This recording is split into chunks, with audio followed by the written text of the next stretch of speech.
नमस्कार, आप देख रहे हैं अखंड भारत। मैं हूं आपके साथ सचिन दुबे। जम्मू कश्मीर में राजौरी के कंडी इलाके में आतंकवादियों और सुरक्षा बलों के बीच एनकाउंटर में सेना के 5 जवान शहीद हो गए। आतंकियों के सफाई के लिए सेना ऑपरेशन त्रिनेत्र चला रही है। यह ऑपरेशन भारतीय सेना और जम्मू कश्मीर पुलिस संयुक्त रूप से चला रही है। इसके तहत राजौरी और बारामूला में 2 आतंकियों को मार गिराया गया। देखिए रिपोर्ट।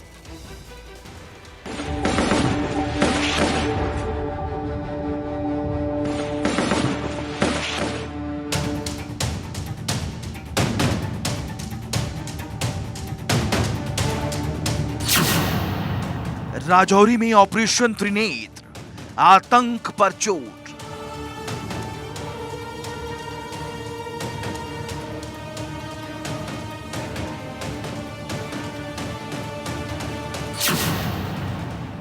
पांच जवानों का बलिदान, बदला लेगा हिंदुस्तान।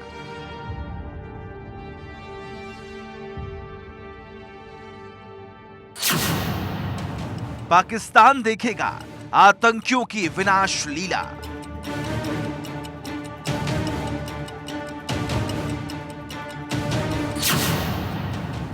हेलीकॉप्टर, ड्रोन से नजर नहीं बचेंगे दहशतगर्द।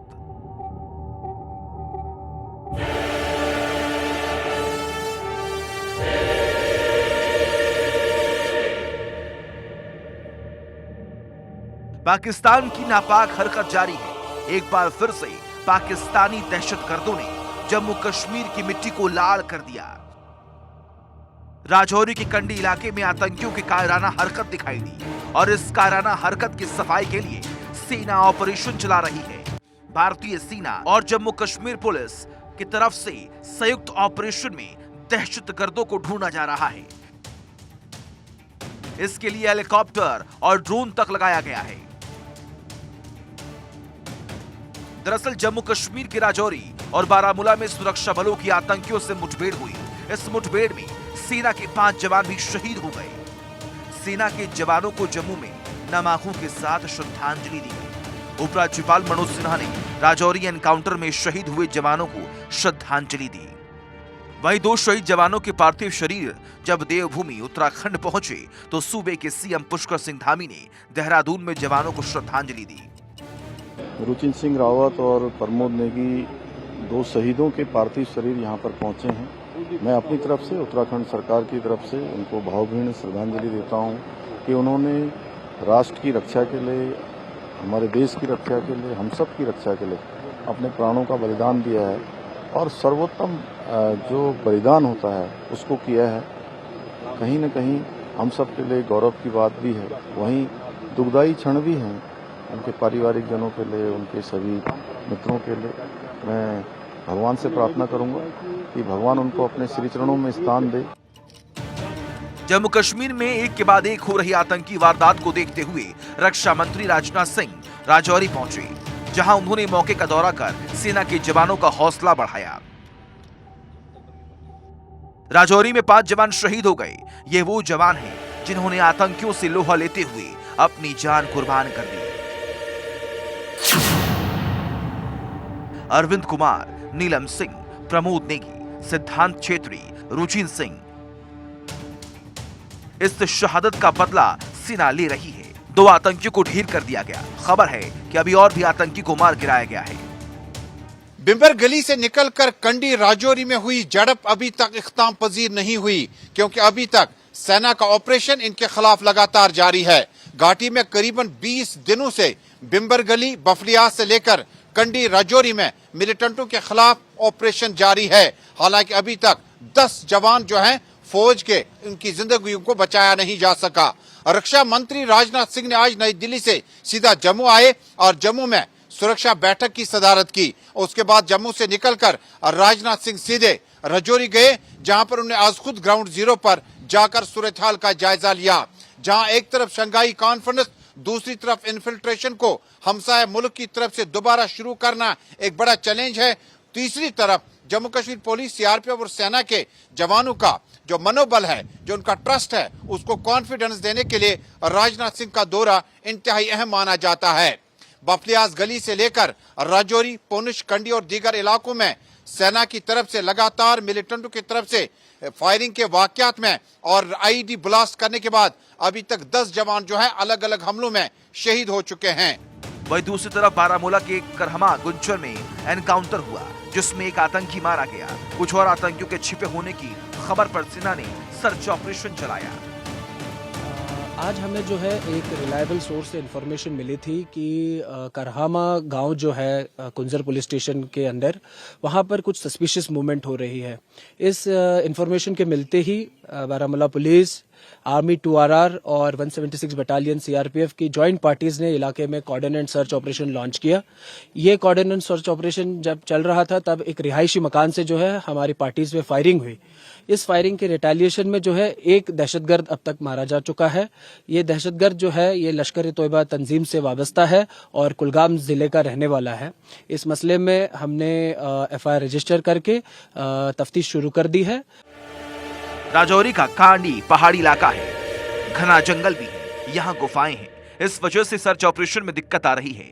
20 अप्रैल को इसी इलाके में ईद के लिए फल और सब्जियां लेकर जा रहे सेना की वैन पर आतंकियों ने ग्रेनेड से हमला कर दिया। ग्रेनेड से ब्लास्ट के बाद आतंकियों ने सेना की गाड़ी पर अंधाधुंध फायरिंग कर दी। इसमें ट्रक पूरी तरह जलकर खाक हो गया। 5 जवान शहीद हो गए थे। इसके बाद से आर्मी ने इन आतंकियों की तलाश में त्रिनेत्र ऑपरेशन शुरू किया।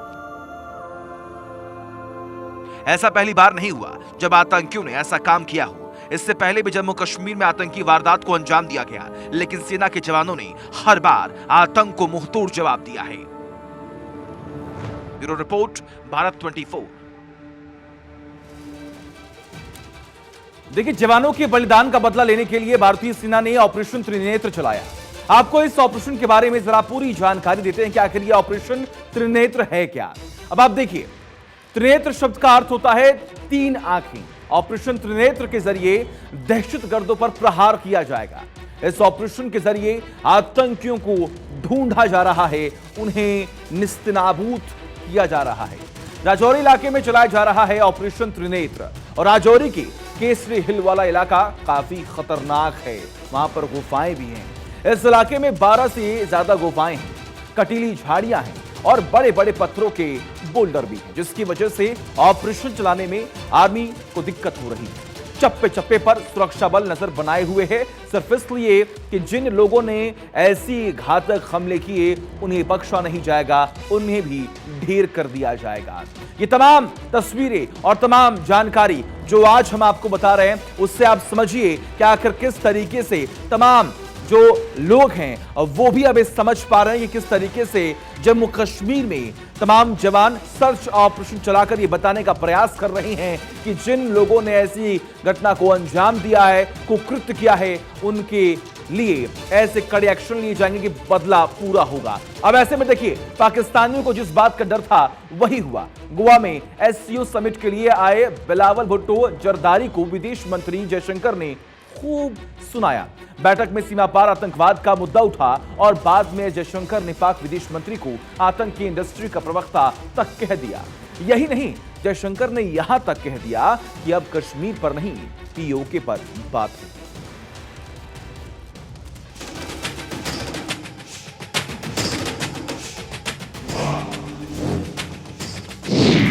अब केवल पीओके पर बात होगी। Pakistan occupied Kashmir.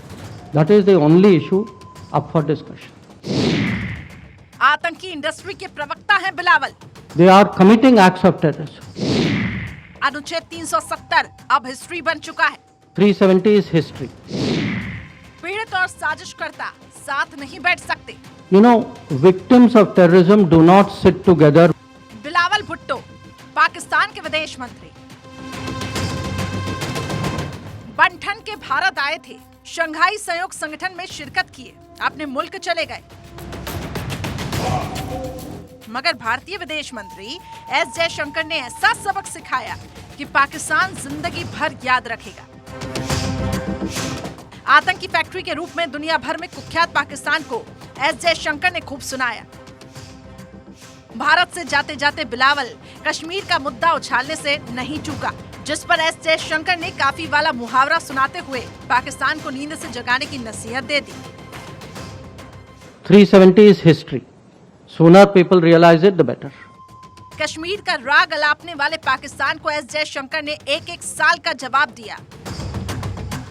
भारत से अलग होकर जन्म लेने वाले पाकिस्तान को पीएम मोदी के मिसाइल मिनिस्टर के तौर पर पहचान बना चुके जयशंकर ने बता दिया, कश्मीर कहने वाले से अब बात पाकिस्तान अधिकृत कश्मीर पर होगी। देखिए, आई सेड उनका कोई G20 से लेना देना नहीं है। आई विल ऑल्सो से उनका कोई श्रीनगर से भी लेना देना नहीं है। There is only one issue to discuss on Kashmir, which is when does Pakistan vacate its illegal occupation of Pakistan occupied Kashmir. That is the only issue up for discussion. Pakistan अपने आप को आतंक का पीड़ित बताकर हमदर्दी बटोरने में जुटा रहता है, मगर भारत ने उसकी सारी हमदर्दी पर पलीता लगा दिया। एससीओ की बैठक में भारत ने आतंकवाद को लेकर घेरा। बैठक खत्म होने के बाद बिलावल भुट्टो पर करारा वार दिया। विदेश मंत्री ने तो बिलावल भुट्टो को आतंकी इंडस्ट्री का प्रवक्ता तक कह डाला। He came here as a member, a foreign minister of an SCO member state. That is part of multilateral diplomacy. Please do not see it as anything more than that. It was not meant as anything more than that. It was not treated as anything more than that. The terrorism matter. I mean, I would say Pakistan's credibility is depleting even faster than its forex reserves. So you know, let's be clear what this is about. दरअसल पाकिस्तान का रवैया हमेशा से double standard रहा है। पाकिस्तान हमेशा से आतंकवादियों को पालता पोसता रहा है, आज भी ऐसा ही कर रहा है। जम्मू कश्मीर के राजौरी में आतंकी हमला इसका जीता जागता प्रमाण है। मगर इस बार एस जयशंकर ने सोच लिया था कि पाकिस्तान को आतंकवाद के मसले पर छोड़ना नहीं है। शायद यही वजह है कि एस जयशंकर ने पाकिस्तान पर अब तक का सबसे बड़ा हमला बोला।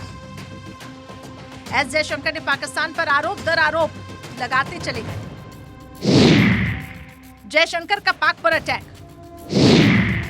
आतंक इंडस्ट्री के प्रवक्ता, दहशतगर्द का पालनहार, आतंक का संरक्षक बताया और पाकिस्तान के दोहरे मापदंड की परतें उधेड़ी। गोवा में एससीओ की बैठक के बाद ऐसा लग रहा है कि एस जयशंकर पाकिस्तान की आज पखिया उधेड़ कर रहेंगे। पत्रकार वार्ता में दुनिया भर के जर्नलिस्ट मौजूद थे। इस दौरान जब एक पाकिस्तानी पत्रकार ने सवाल किया तो विदेश मंत्री ने दो टूक जवाब दिया। Victims of terrorism do not sit together with perpetrators of terrorism to discuss terrorism. Victims of terrorism defend themselves, counter acts of terrorism, they call it out, they delegitimize it, and that is exactly what is happening. Jaishankar की press conference से पहले पाकिस्तान के विदेश मंत्री बिलावल भुट्टो जरदारी अपने मुल्क के लिए लौट चुके थे। इससे पहले गोवा मीटिंग में भारत और पाकिस्तान के रिश्तों में दूरी देखने को मिली। जयशंकर ने नमस्ते कर बिलावल का औपचारिक वेलकम किया। फोटो सेशन में भी दोनों एक दूसरे से काफी दूर दिखाई दिए। गर्माहट जरा भी नहीं दिखी। पाकिस्तान का हालत खस्ता हाल है। मुल्क की आवाम आटे के लिए हाथापाई कर रही है। शहबाज सरकार को आड़े हाथों ले रहे हैं। विदेशी मुद्रा काफी कम हो गई है। पाकिस्तान उधार लेने के लिए कई देशों और संगठन के सामने हाथ फैला चुका है, मगर उसे कोई चवन्नी देने को तैयार नहीं और अब कूटनीतिक मोर्चे पर भी मार खा रहा है। भारत ने पाकिस्तान को ऐसा धोया कि उसे जिंदगी भर याद रहेगा। Bureau report, Bharat 24। आगे बढ़ते बात करते हैं एलओसी की। चीन सीमा के बाद अब भारतीय वायुसेना पाकिस्तान से लगी सीमा पर अपनी ताकत दिखा रही है।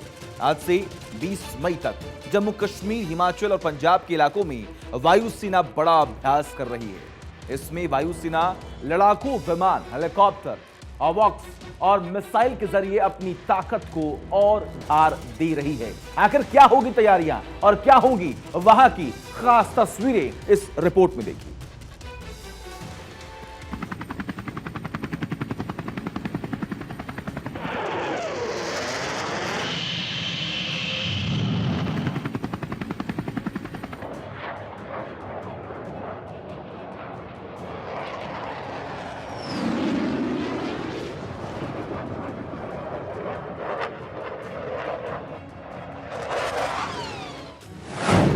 आसमान में हिंद का दम, एलओसी पर गरज रहे फाइटर जेट।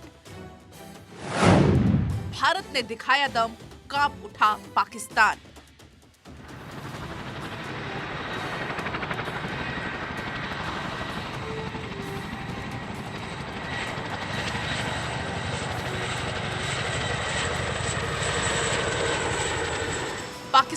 सरहद पर कोई गुस्ताखी ना करे, धोखेबाज फिर से घुसपैठ की हिमाकत ना करे।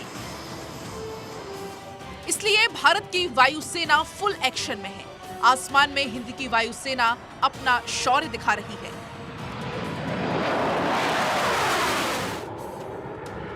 पाकिस्तान को चित करने के लिए शक्ति प्रदर्शन कर रही है।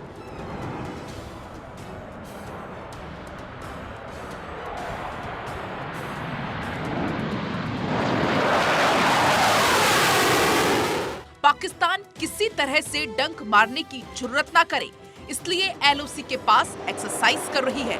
इस युद्धाभ्यास में वायुसेना के लड़ाकू विमान, हेलीकॉप्टर, अवॉक्स और मिसाइल के जरिए अपनी ताकत को और धार दी जा रही है।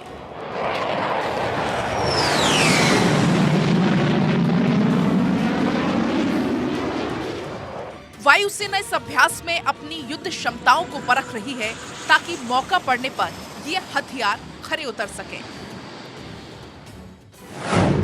इस युद्धाभ्यास में वायुसेना के रफाल, सुखोई, जगुआर, मिग-29, अपाचे, चिनूक जैसे एयरक्राफ्ट अपना दमखम दिखा रहे हैं।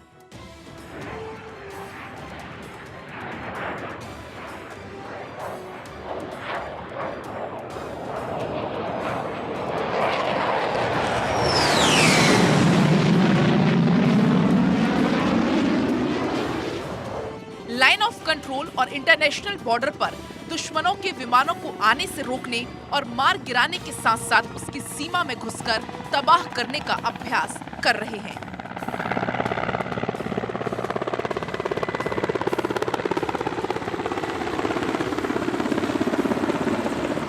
न केवल लाइन ऑफ कंट्रोल बल्कि जम्मू कश्मीर, हिमाचल और पंजाब के इलाकों में भारतीय वायुसेना 6 से 20 मई तक अभ्यास कर रही है।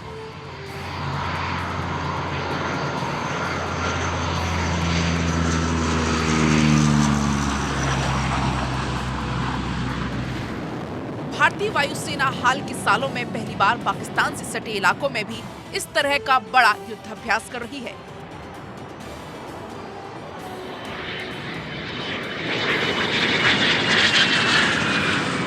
वायुसेना का ये अभ्यास इस मायने में भी अहम है क्योंकि चीन से भारत का गंभीर विवाद चल रहा है और ऐसी खबरें आती रही हैं कि अगर चीन ने मोर्चा खोला तो पाकिस्तान भी उसका साथ दे सकता है।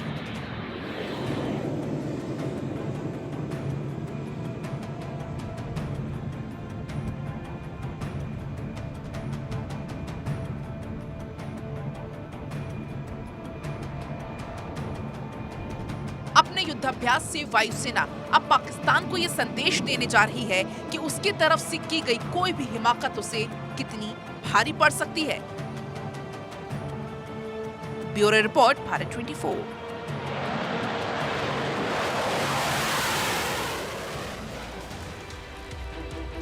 अखंड भारत में आगे बढ़ते बात करते हैं मणिपुर में भड़की हिंसा की। मणिपुर में भड़की हिंसा अब धीरे धीरे शांत हो रही है। राज्य में सेना, असम राइफल्स और रैपिड एक्शन फोर्स की तैनाती के बाद से हालात अब धीरे धीरे सुधर रहे हैं। इस बीच मणिपुर सरकार ने हिंसा में जान गंवाने वालों का आधिकारिक आंकड़ा भी जारी कर दिया। बताया गया कि अलग अलग हिंसा की घटनाओं में 54 लोगों की मौत हुई है। आपको बता दें कि मणिपुर में हिंसा का लंबा इतिहास रहा है। ऐसे में आपको मणिपुर में हुई हिंसा की वजह के बारे में भी जरा बताते हैं।